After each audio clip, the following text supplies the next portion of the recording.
Good morning class. चलिए ये numerical solve करते हैं। देखिए ये न्यूमेरिकल भी हम वैसे ही सॉल्व करेंगे जैसे हम बाकी न्यूमेरिकल सॉल्व करते रहे। किस तरह से? सबसे पहले इस न्यूमेरिकल में गिवन क्या है वो सेपरेटली लिखेंगे। इस पूरे न्यूमेरिकल की लैंग्वेज में गुम नहीं रहेंगे। इसमें से गिवन पोर्शन क्या है वो हमारे काम का पोर्शन है। सबसे पहले हम वो सेपरेटली कॉपी डाउन कर लेंगे। तो देखिए यहाँ पे क्या गिवन है। सबसे पहले आपको पावर गिवन है 10 किलोवाट। तो 3 फेस मशीन है और पावर गिवन है, तो ये पावर कौन सी होगी? Output power. और 3 फेस मशीन है तो ये पावर कौन सी होगी? 3 फेस पावर। आपको हमेशा पावर गिवन हो, that is your output power. Then आपको वोल्टेज गिवन है 400 वोल्ट। अगेन 3 फेस मशीन में वोल्टेज गिवन है तो कौन सी वोल्टेज होगी? Line voltage. देन आपको पोल गिवन है 4 पोल। फ्रीक्वेंसी गिवन है 50 हर्ट्ज। और आपको डेल्टा कनेक्टेड इंडक्शन मोटर लिखा है, दैट मीन्स आपका जो स्टेटर है that is connected in delta fashion. आगे देखिए, आगे आपको गिवन है no load line current is of 8 ampere and no load power. ये पावर भी कौन सी होगी? 3 फेस पावर। 3 फेस सर्किट है, पावर वगैरह वोल्टेज करंट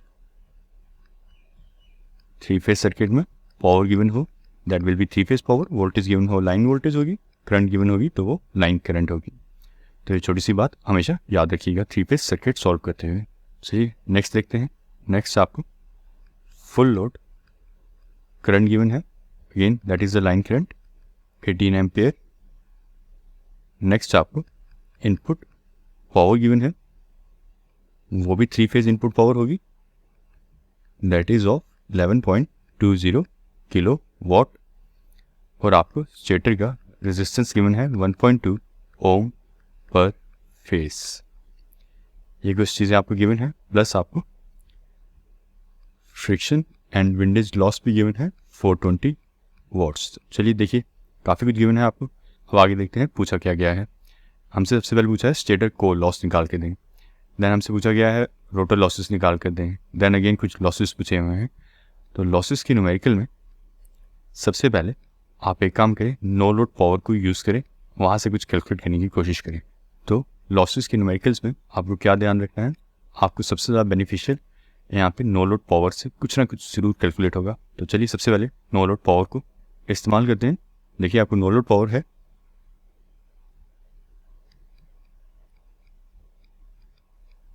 गिवन 660 वॉट्स। अब एक और कंसेप्ट समझिए, no load power is all about losses. आपकी मशीन में जब नो लोड टाइम पे पावर इनपुट दी जा रही होगी, वो सारी की सारी पावर आपकी लॉसेस में वेस्ट हो रही होगी। तो यहाँ से देखिए ये आपका इंडक्शन मोटर आ गया।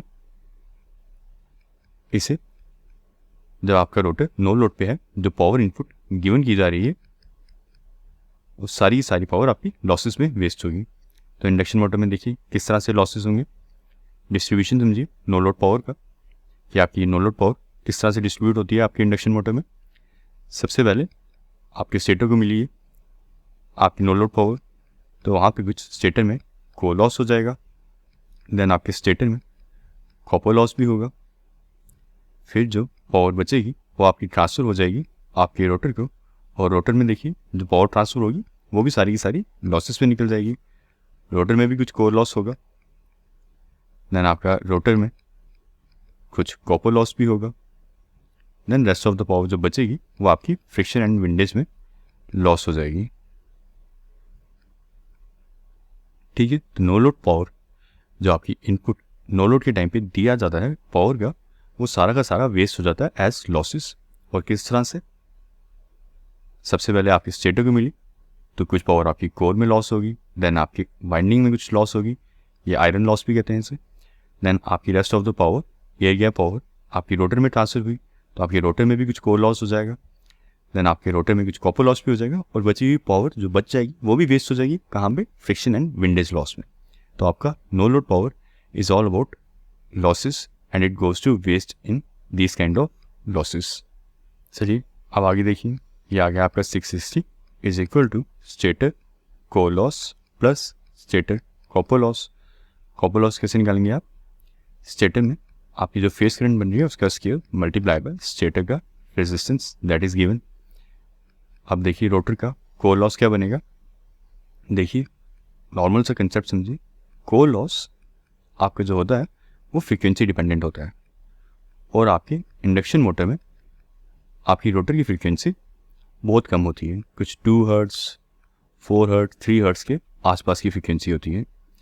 जब आपका रोटर रोटेट कर रहा होता है समवट आपके सिंक्रोनस स्पीड की क्लोजली इस स्पीड पे रोटेट कर रहा होता है आपका रोटर, तो उस टाइम पे आपकी फ्रीक्वेंसी बहुत कम होती है। तो आपकी इंडक्शन मोटर की रोटर की फ्रीक्वेंसी बहुत कम होगी, तो आपका जो रोटर का कोर लॉस है, core loss in general frequency dependent होते हैं, तो रोटर का जब फ्रीक्वेंसी बहुत कम होगी तो आपके जो रोटर का कोर लॉस होता है वो भी बहुत कम होगा।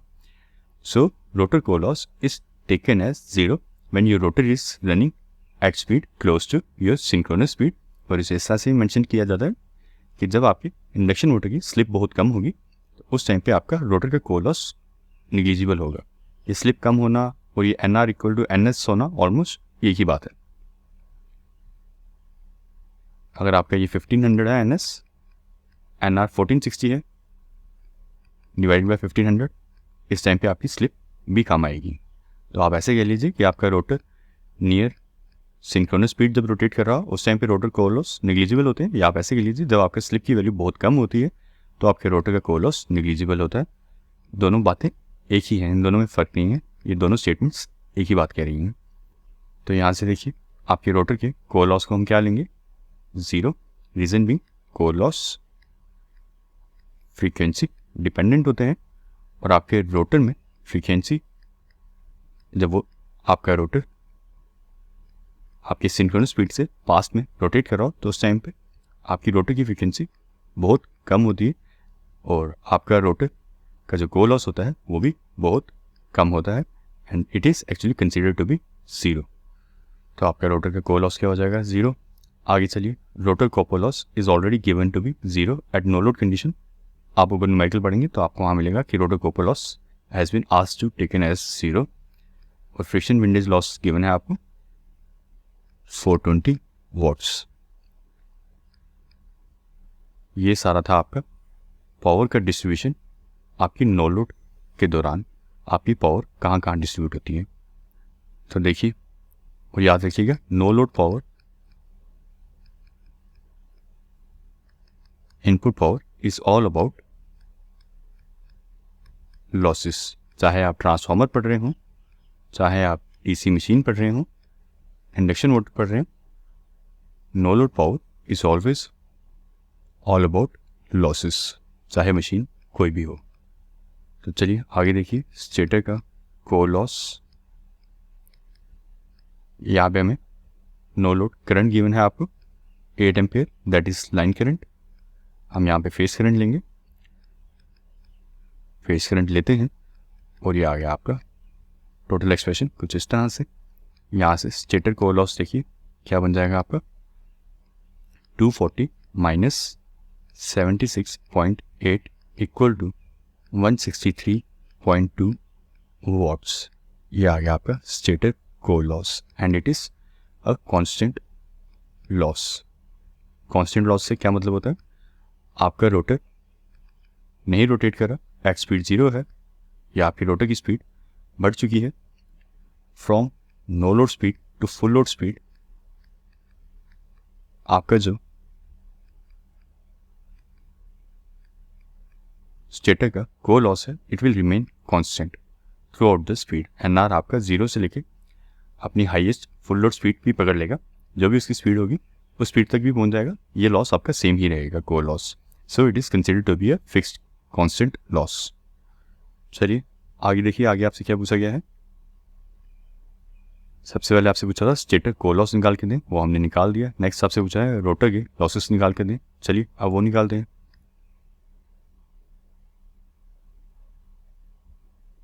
एट फुल लोड आपसे कहा गया है रोटर के लॉसेस निकाल कर दें। At no load already given है, रोटर के लॉसेस 0 है। अब आपसे जो रोटर के लॉसेस पूछे गए हैं वो फुल लोड पर पूछे गए हैं, देखिए कैसे निकालेंगे। Full load input power given है 11.20 किलोवाट, तो देखिए इसका कैसे इस्तेमाल करेंगे। Input power at full load is given to be 11.20 kilowatt. अब इस इनपुट पावर का डिस्ट्रीब्यूशन समझिएगा। क्या समझना है? डिस्ट्रीब्यूशन, ये आपका पावर डिस्ट्रीब्यूट कैसे होती है। पहले हमने जो डिस्ट्रीब्यूशन देखा पावर का, that was at no load. अब हम डिस्ट्रीब्यूशन देखेंगे पावर का एट फुल लोड। तो चलिए देखिए, ज़्यादा फर्क नहीं होता। आपके स्टेटर को इनपुट पावर दिया गया है फुल लोड के दौरान, तो देखिए वो कैसे कैसे बढ़ती है आपकी पावर। सबसे पहले आपका इनपुट पावर कहाँ जाएगा? कुछ स्टेटर के कोर लॉस में चला जाएगा, देन कुछ आपके स्टेटर में अगेन कॉपर लॉस में निकल जाएगा। बची हुई पावर आप रोटर को ट्रांसफर हो जाएगी, that is given as PG, air gap power. तो चलिए यहाँ से सबसे पहले एक काम करते हैं, स्टेप बाय स्टेप चलते हैं, एयर गैप पावर निकालते हैं। तो देखिए आपका एयर गैप पावर क्या बनेगा, 11,200 इस तरह से लिख लेते हैं, माइनस स्टेटर कोर लॉस अभी निकाला 163.2 माइनस स्टेटर कॉपर लॉस, वो क्या बन जाएगा, full load current face value square multiply by rotor resistance, ये आ जाएगा आपका 11,036.8 माइनस फुल लोड करंट आपको गिवन है 18 एम्पियर, वो लाइन करंट गिवन है, हम फेस वैल्यू लेंगे और रोटर रेजिस्टेंस गिवन है आपको 1.2 ओम्स। तो यहाँ से आपका एयर गैप पावर पीजी आ जाएगा 10,648। ये कौन सी पावर होती है?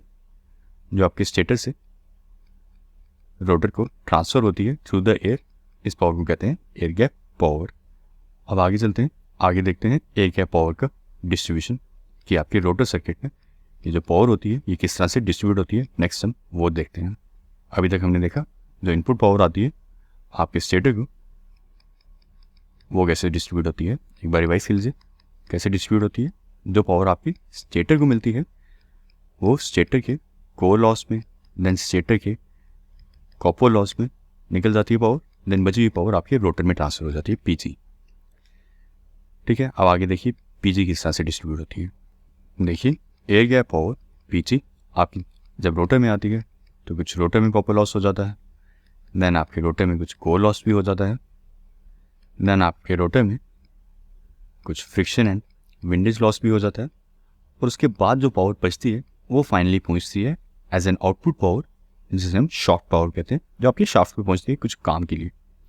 ठीक है, तो यहाँ से देखिए एयर गैप पावर क्या निकाला है हमने 10,648, और ये क्या है आपके रोटर की पावर का डिस्ट्रीब्यूशन, या आपके रोटर में जो पावर पहुंचती है वो अपने आउटपुट पे पहुंचने से पहले कहाँ कहाँ से गुजरती है।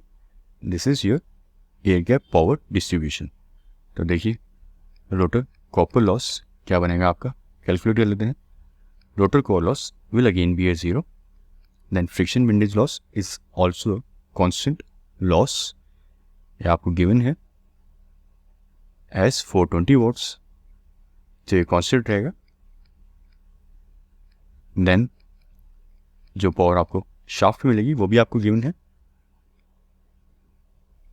That is by 10 kilowatt.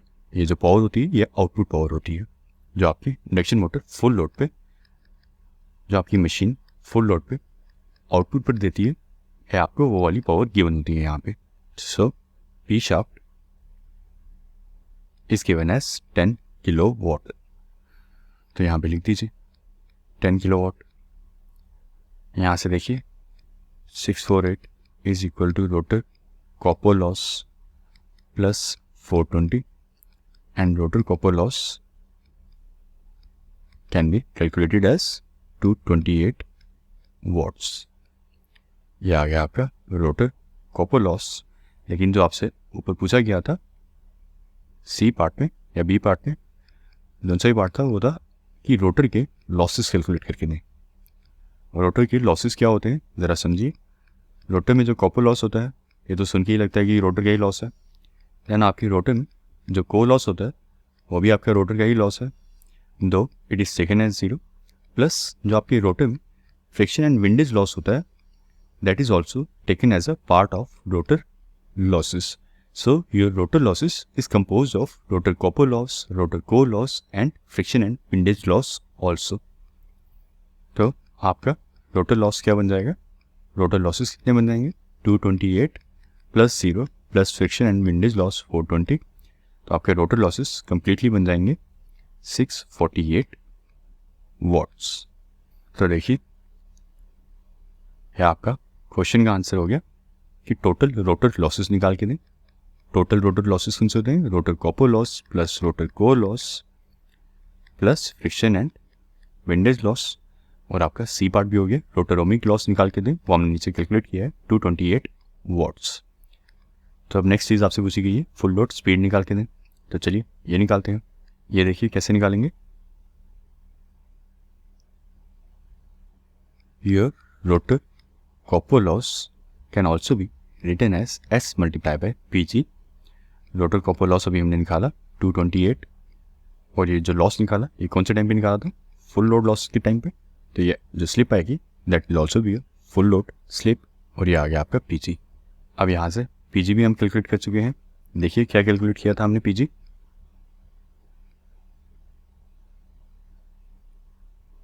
10,648, value substitute कर दीजिए 10,648 is equal to S full load. ये फुल लोड इसलिए लिया है क्योंकि ये रोटर कॉपर लॉस भी आपके फुल लोड पे है और आपका PG भी फुल लोड पर है जो हमने कैलकुलेट किया हुआ है।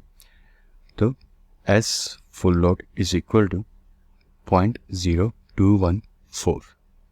तो ये आ गया आपका फुल लोड स्पीड पर आपकी स्लिप क्या होगी। अब देखिए NS क्या आएगा आपका 120 F बाय P। फ्रीक्वेंसी आपको गिवन है 50 हर्ट्स, पोल्स आपको गिवन है 4, तो यहाँ से आपकी सिंक्रोनस स्पीड आ जाएगी 1500 RPM। आपसे पूछा गया है रोटर स्पीड निकाल के दें एट फुल लोड, हम वो कैलकुलेट कर रहे हैं। तो देखिए कैसे कैलकुलेट होगा आगे further, S is equal to NS minus NR divided by NS, ये फॉर्मूला यूज़ करेंगे 0.0214 is equal to 1500 minus NR, ये हमने कैलकुलेट करना है, डिवाइडेड बाय 1500। यहाँ से आपका NR आ जाएगा 1467.9 रोटेशंस पर मिनट। ये आ गया आपका NR का आंसर RPM में। अब यहाँ से देखिए कि हम ये इतना बड़ा न्यूमेरिकल पढ़ क्यों रहे हैं। कोई स्टूडेंट अगर MCQ पर्पस के लिए ये लेक्चर्स लगा रहा है, पढ़ रहा है, तो वो जान लीजिए कि इतने लेंथी न्यूमेरिकल्स हम कर क्यों रहे हैं। क्योंकि जो आपके ऑब्जेक्टिव्स बनेंगे, जो आपके MCQs बनेंगे एग्जाम में, आपको अगर ये पूरा न्यूमेरिकल सॉल्व करना आता होगा तो आपकी इंडक्शन मोटर के लॉसेस के ऊपर जितने भी ऑब्जेक्टिव बेस्ड होंगे वो सारे के सारे आप सॉल्व कर लेंगे। अगर आपको सिर्फ ये एक न्यूमेरिकल सॉल्व करना आता होगा, आप इंडक्शन मोटर में जितने भी ऑब्जेक्टिव्स बनते होंगे आपके लॉसेस पर बेस्ड वो सारे के सारे क्लियर हो जाएंगे। तो ऐसा नहीं है कि ये MCQ पर्पज़ के लिए, जो ऑब्जेक्टिव एग्जाम पर्पज़ के लिए ये लेक्चर लगा रहा है उसके ये किसी काम का नहीं है। आप ये एक न्यूमेरिकल सॉल्व करना सीखें। आपके 12 से 14 किस्म के डिफरेंट ऑब्जेक्टिव जो भी बनते होंगे इंडक्शन मोटर से लॉसेस पर बेस्ड, वो सारे के सारे आप सॉल्व करना सीख लेंगे। और 12 से 14 किस्म के डिफरेंट न्यूमेरिकल्स को MCQs में आपने देखा ही होगा 10 से 20 अलग तरह से गोल घुमा के पूछा जाता है। तो अगर आप MCQ बेस्ड एग्जाम के लिए प्रिपेयर करें तो ये एक न्यूमेरिकल सॉल्व करना आता होगा आपको, तो आपके काफ़ी ऑब्जेक्टिव्स निकल जाएंगे। चलिए नेक्स्ट देखिए, नेक्स्ट क्या पूछा है हमसे। नेक्स्ट हमसे पूछा है इंटरनल टॉर्क निकाल के दें, शाफ्ट टॉर्क निकाल के दें और मोटर एफिशिएंसी निकाल के दें। चलिए निकालते हैं। देखिए इंटरनल टॉर्क किस तरह से निकालेंगे, PG divided by omega S। PG हमने निकाला था 10,648 divided by omega S। Omega S कैसे निकल जाएगा 2πNS डिवाइडेड बाय 60। तो ये आ जाएगा आपका 10,648 multiply by 60 divided by 2 multiply by 3.14 multiply by 1500। तो यहाँ से आपका आंसर बन जाएगा इंटरनल टॉर्क का 67.82 न्यूटन मीटर। तो चलिए नेक्स्ट आपसे पूछा गया है शाफ्ट टॉर्क निकाल के दें। तो ये कैसे निकालेंगे, टॉर्क का जनरल फॉर्मूला रहता है P by omega. Shaft torque पूछिए तो शाफ्ट में क्या पावर बन रही है वो लिखिए ऊपर, और शाफ्ट की आपकी रोटेशन की स्पीड क्या है वो लिखिए नीचे। तो यहाँ से हमने शाफ्ट पावर देखी है, आउटपुट पावर गिवन थी हमें 10,000, और ओमेगा आर कैसे निकलेगा 2 पाई एन आर डिवाइडेड बाय 60। तो यहाँ से आप देखिए क्या आंसर बनता है शाफ्ट टॉर्क का। एन आर हमने निकाला था 1467.9, तो यहाँ से आपका टी शाफ्ट आ जाएगा 65.09 न्यूटन मीटर। नेक्स्ट हमसे पूछा गया है एफिशिएंसी निकाल के दें।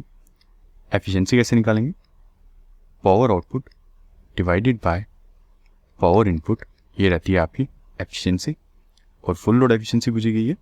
फुल लोड के दौरान आपका आउटपुट क्या गिवन है 10,000, और आपको इनपुट भी गिवन है फुल लोड के दौरान, दैट इज एस 11.2 किलोवाट। यहाँ से आपका आंसर निकल जाएगा 0.893, और यू कैन राइट एस 89.3% आपकी एफिशिएंसी का ये आंसर आ जाएगा।